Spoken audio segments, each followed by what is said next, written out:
If you like audiobooks or audio shows, check out a free trial of Audible. Just click the link in the description. Welcome to MINDSHOCK. This is your host, Bruce McGuire. And JR. And we have a podcast of critical importance coming at you today. This has been long disputed in circles of various individuals, but JR will bring his unique top secret government agent perspective to the age-old question: Star Wars versus Star Trek. And as always, we'll be diving deep and examining logically the differences between these two franchises and why certain groups of people seem to gravitate towards one versus the other, and the unique groups of people that hate both or are actually extreme fans of both, which is also a unique phenomena. As always, if you enjoyed the MindShock podcast, you can donate to our PayPal. Just check the link in the description. Make sure you subscribe to the channel, hit that bell for notifications. Make sure you allow your device to have those notifications come through. If that's still not working, you could just go to youtube.com/MindShock and manually peruse our ever-growing back catalog, as well as check for the latest updates. If you found this podcast enthralling and mind-shocking, hit that like button and share it across social media platforms, of which you can find us on Twitter, Facebook, Reddit, and Patreon. Patrons do get priority for topic, case, or logical analysis requests. You co-podcast your requests. You could also be a guest on the podcast depending on your tier. And this, of course, was a requested topic that wanted MindShock to tackle this very, very difficult question, Star Wars versus Star Trek, and they really wanted JR's opinion. So we'll be going through the gauntlet with Star Wars and Star Trek. If you have any questions, comments, theories, thoughts, suggestions, rebuttals, debunkings of any kind, leave them in the comments section.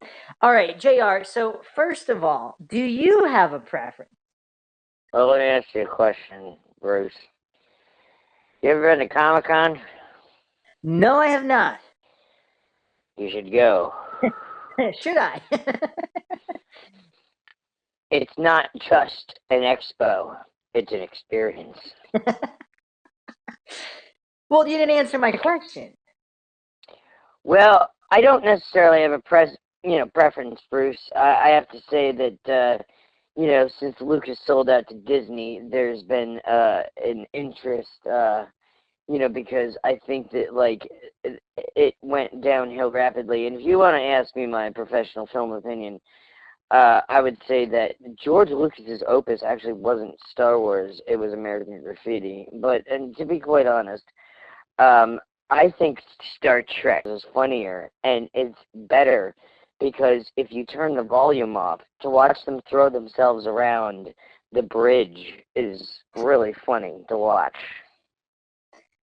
Okay, so bottom line, if you had to be put into a room to watch the entire franchise, which one would you pick? I would probably pick Star Trek because I think that Next Generation and the subsequent things were absolutely ridiculous as hell. And it's funny to watch, especially with a little boy with popcorn. But Star Wars has its place in history because you want to explain to me how the Millennium Falcon has all of those buttons that they never push. Like, what's the point of that? I believe they pronounce it the Millennium Falcon. Yeah. It seems like they make stuff up as they go along, but I have to say the pacing of Star Wars is a little bit more to my liking. You can call me a product of the ADHD generation, but Star Trek was always a little bit slow for my taste. Well, what you have to understand, Bruce, is that, Star Trek is a space soap. It's kind of like The Young and the Restless. They basically set it up where, they get, minimalistic crap done so they can make another episode. Can you explain to me? That's actually a pretty good explanation. Yeah, that's exactly what it is. Can you explain to me It's like a soap opera made for men. What is a Wookiee? Explain to me. Well, a Wookiee is basically Bigfoot. It's a Sasquatch alien of relatively high intelligence that is also used for comic relief, from what I can tell. Why does it carry bullets across its chest? Like fucking. Well, I would point to the. It never has a gun. I believe Chewie has that crossbow type gun that he uses. But then why does he need bullets? I'm not actually sure on the mechanisms of the ammo. I'm not a Star Trek or Star Wars nerd, so I can't answer all these questions. I'm more of a general viewer that has passively seen.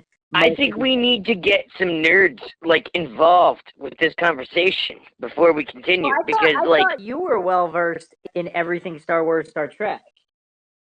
I'm not. Well, I'm well versed to an extent, but like I think we need like expert intelligence.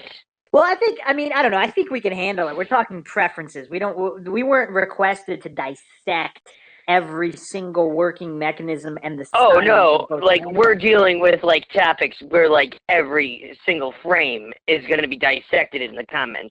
So like we need to like, you know. All right, hold on. So in the purpose of to answer your Wookiee question, and it's not just with the the ammo slung across his chest. There's other references to westerns, because this is a weird. Star Wars is kind of like a weird amalgamation of Western movies, samurai movies, and World War II bomber movies. I mean, you see influences across the board with the dogfights. You see influences across the board, and some people point to that really being George Lucas's strength, where he took a lot of these different genres, he mishmashed them, and then he threw them into space. Well, no, he actually admits to that in an interview that I watched once. He actually showed some of the bomber footage from W2. Yeah, I've seen the side by side comparisons. I mean, it's quite obvious, but it does make it less boring, because for people that have seen a million westerns, a million war movies, and a million samurai movies, you show them Star Wars, having never seen it before. It is I could see how it would have the this kind of fresh impact at it in its time, in its peak. Nowadays, of course, the later movies are kind of relying on the nostalgia factor to a certain extent. Yeah, I haven't seen some of the like later. I've been like busy with stuff, but I'll tell you, you know, honestly, Bruce, you know what movie I like? And it was Mel Brooks' opus. I like Spaceballs. I think that pulled it off. Well, that wasn't one of the options for this podcast. I know a lot of people would like that. Let's talk viewing audiences. What do you view as the differences between the type of individuals attracted to Star Trek and the type of individuals attracted to Star Wars, and why these franchises have been at odds, so to speak? I mean, it's always been Star Trek versus Star Wars in the mainstream. I think that the truth is that men don't want to accept it, because it's not really built for women. They had Voyager, where they had the chick captain, okay? But Star Trek is really built for men. Let's just be frank and honest.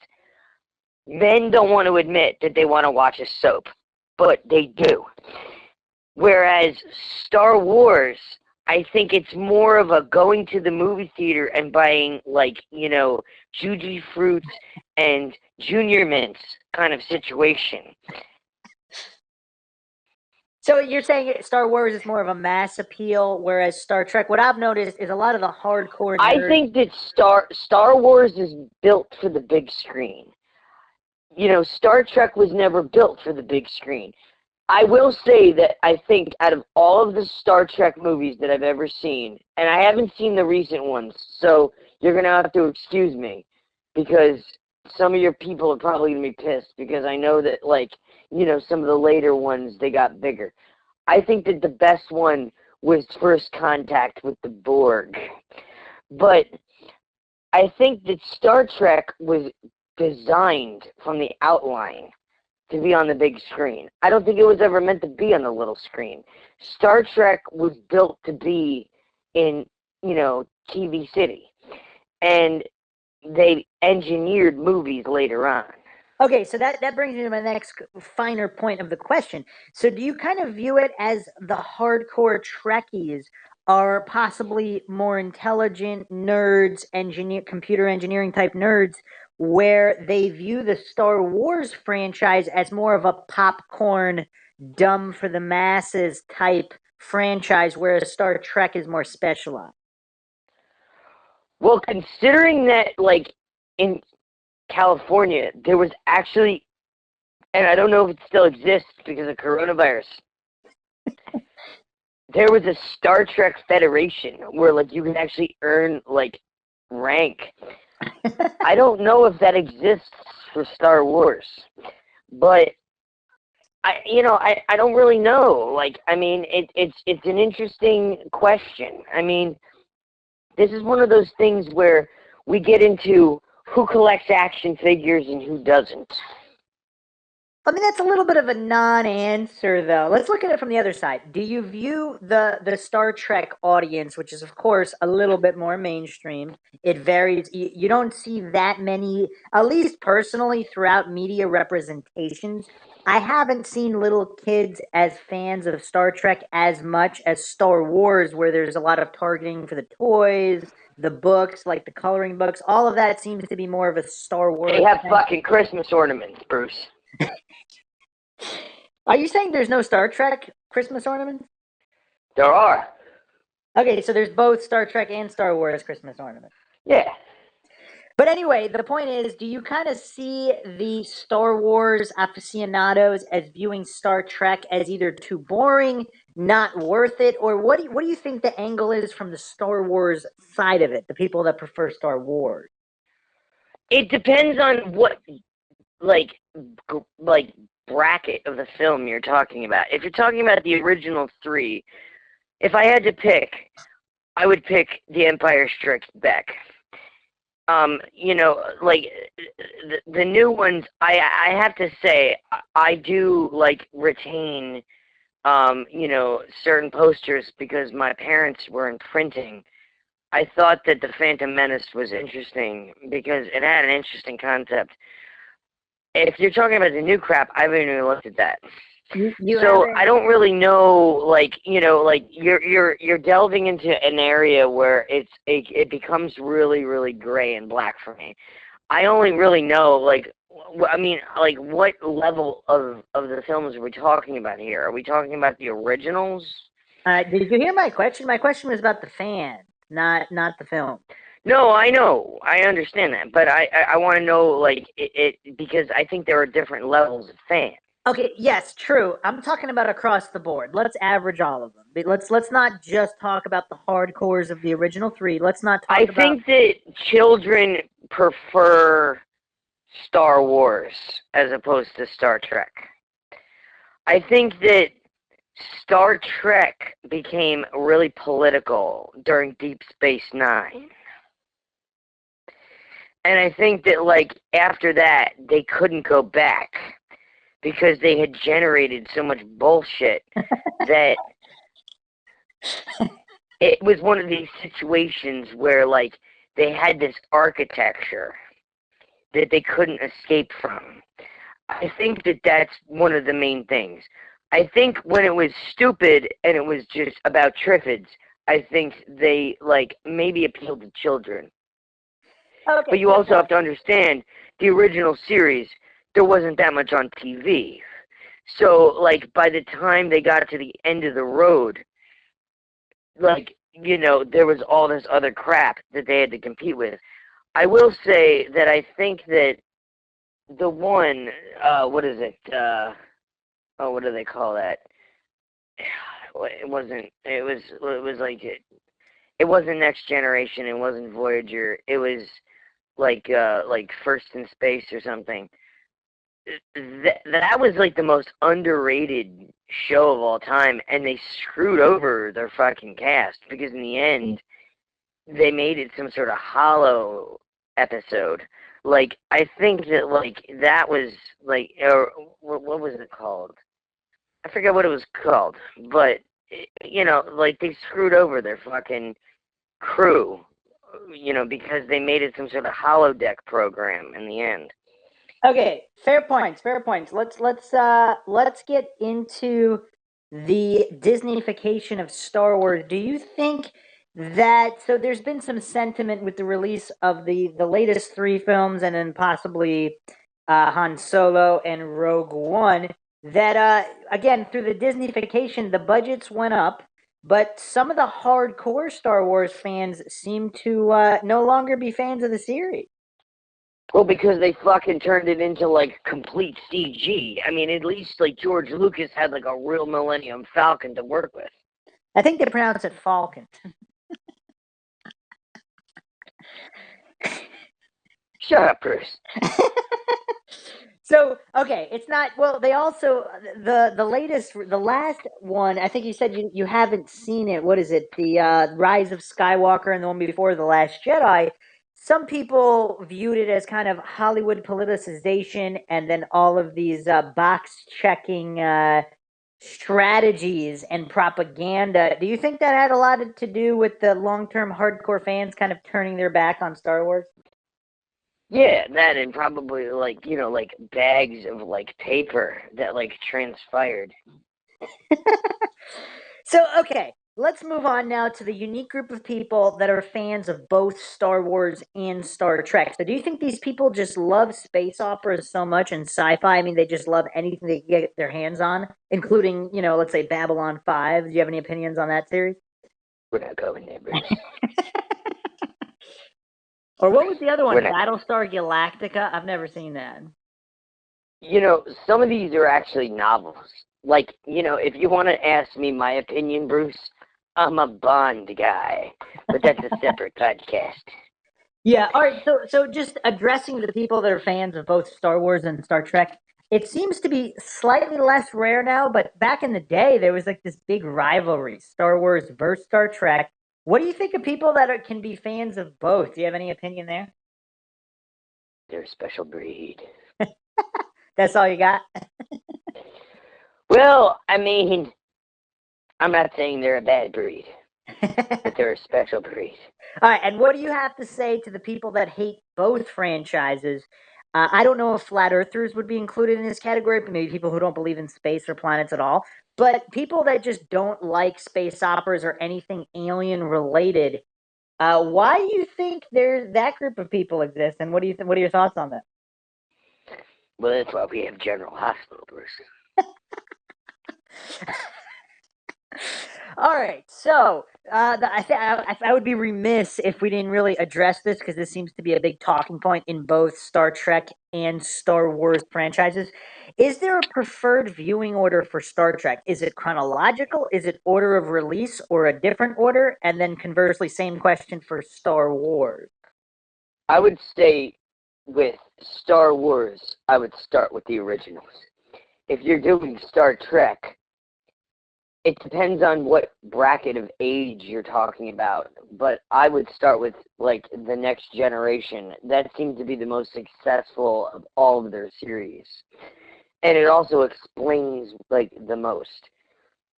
Deep Space Nine gets into like this like really like weird political crap, and Voyager is just like it doesn't make any sense at all.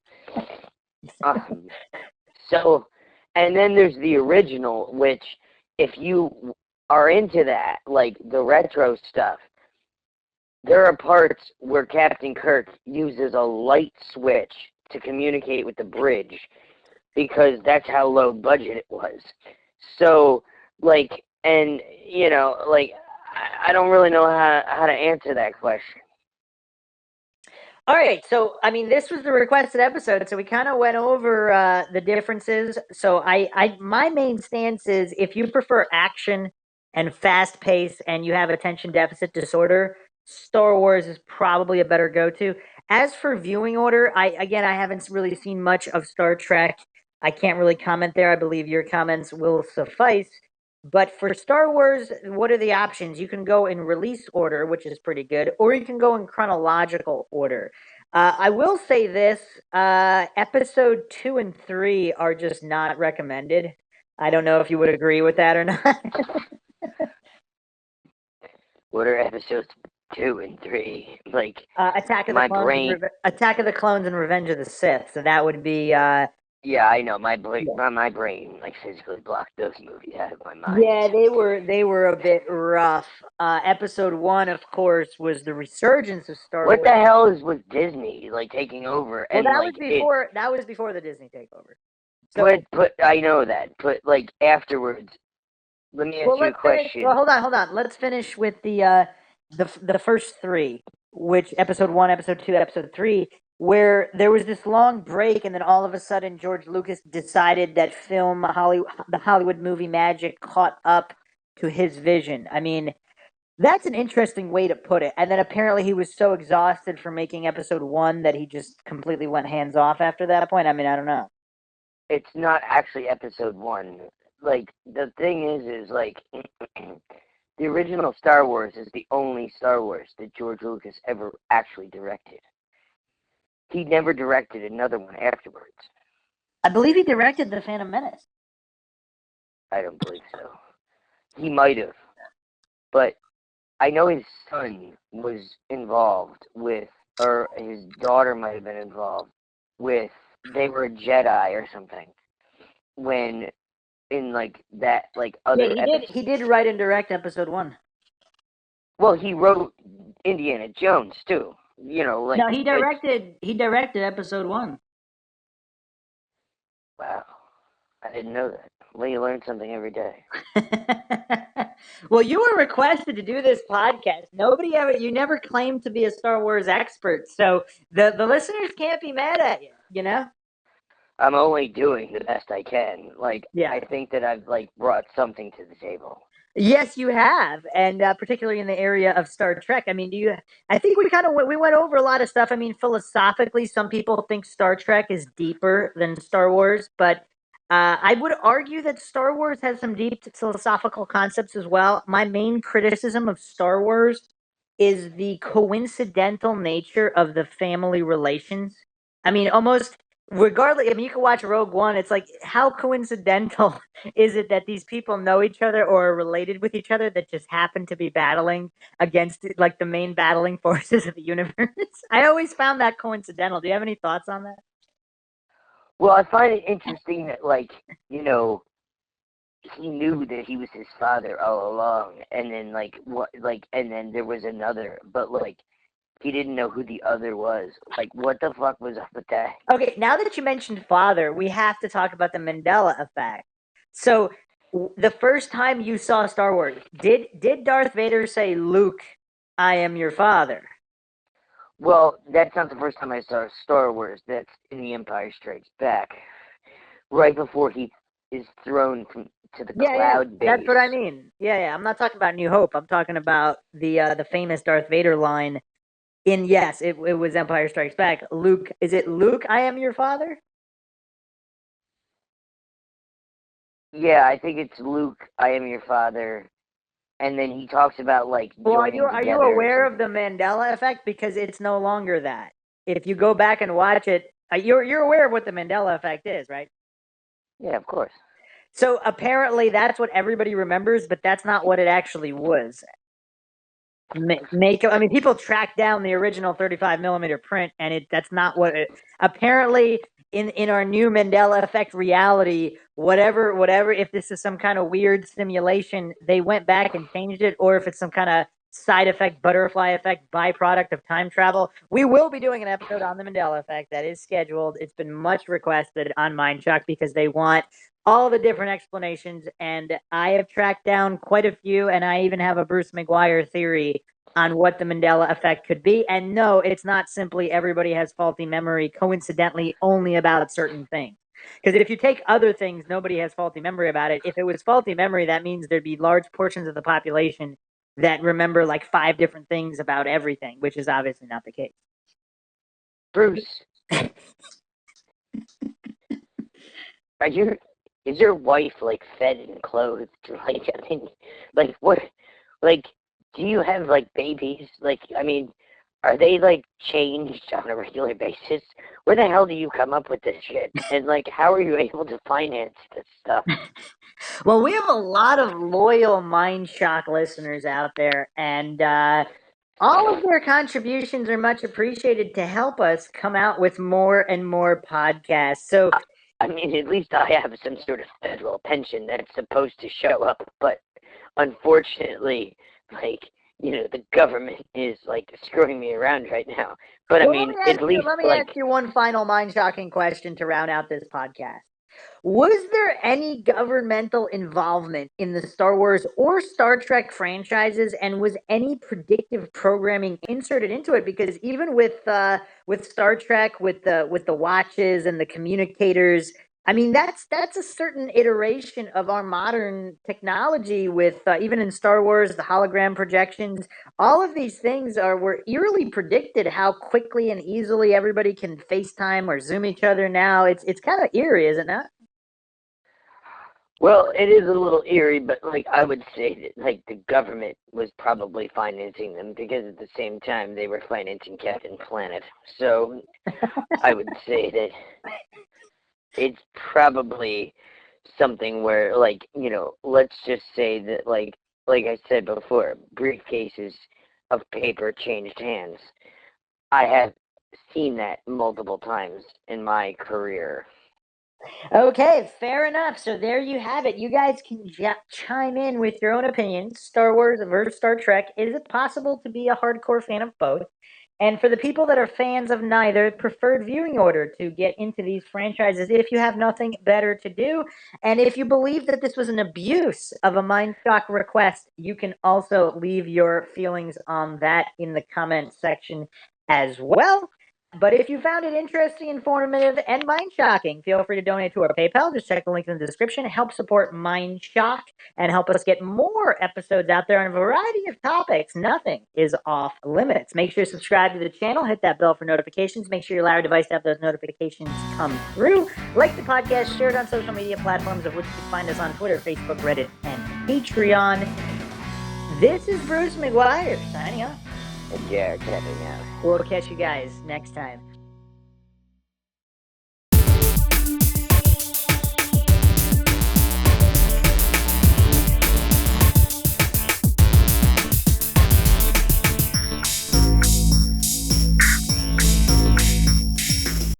You need to watch it without the volume.